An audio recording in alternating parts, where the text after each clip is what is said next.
అందరికీ నమస్తే అండి. Welcome back to our channel. దేవతలందరిలో తొలి పూజ అందుకునేది వినాయకుడు.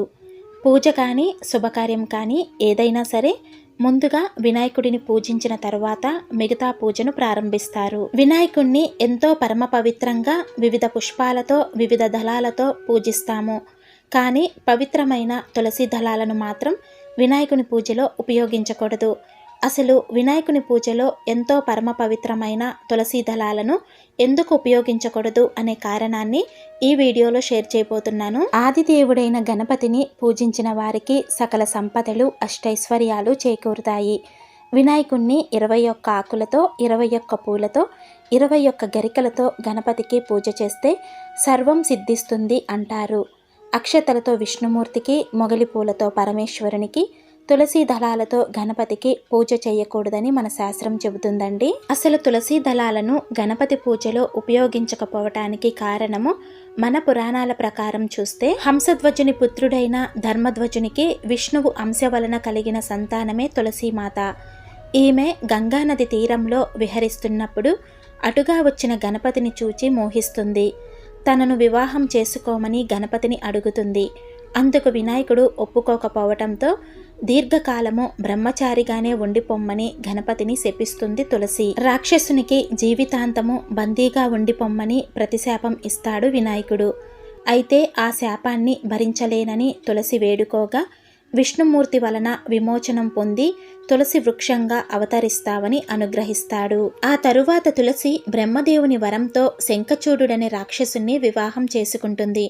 కృష్ణ కవచం ఉందనే గర్వంతో దేవతలందరినీ అతడు బాధిస్తూ ఉంటాడు. తులసీదేవి పాతివ్రత్యం మహిమతో అతన్నెవరూ జయించలేకపోతారు. వినాయకుని సాయంతో తులసి పాతివ్రత్యానికి భంగం వాటిల్లేలా చేసి రాక్షసుడిని సంహరిస్తాడు విష్ణువు. తరువాత శ్రీహరి వరంతో తులసి మొక్కగా అవతరిస్తుంది. తన పాతివ్రత్యాన్ని భంగం చేయటానికి సహకరించిన గణపతిని శిరస్సు లేకుండుగాక అని తులసి శపిస్తుంది. తనను శపించిందన్న కోపంతో తులసి సాన్నిహిత్యాన్ని సహింపనని చెబుతాడు గణపతి.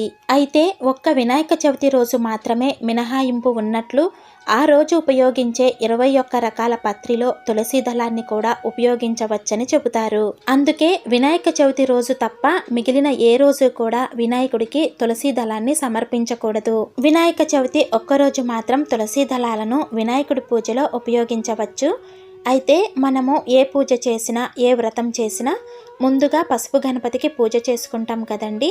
ఆ పసుపు గణపతి పూజలో కూడా తులసి దళాన్ని ఉపయోగించకూడదు. అలాగే ఆ పసుపు గణపతిని తులసి మొక్కలో కూడా ఉంచకూడదు. అదేవిధంగా వినాయకుని పూజలో పొరపాటున కూడా తెలిసి తెలియకుండా తులసి దళాలను ఉపయోగిస్తే చేసిన పూజా ఫలితం కూడా దక్కదని చెబుతారు. తెలుసుకున్నారు కదండి వినాయకుని పూజలో ఎంతో పవిత్రమైన తులసి దళాలను ఎందుకు ఉపయోగించకూడదు అనే కారణాన్ని. ఈ వీడియో మీలో కొంతమందికైనా యూజ్ అవుతుందని అనుకుంటున్నాను. వీడియో నచ్చినట్లయితే లైక్ చేయటం అస్సలు మర్చిపోకండి. అలాగే ఈ వీడియోని మీ ఫ్రెండ్స్కి మీ ఫ్యామిలీ మెంబర్స్కి తప్పకుండా షేర్ చేయండి. అదేవిధంగా నా ఛానల్ని సబ్స్క్రైబ్ చేసుకొని నన్ను కూడా సపోర్ట్ చేస్తారని ఆశిస్తున్నాను. శ్రీమాత్రే నమః.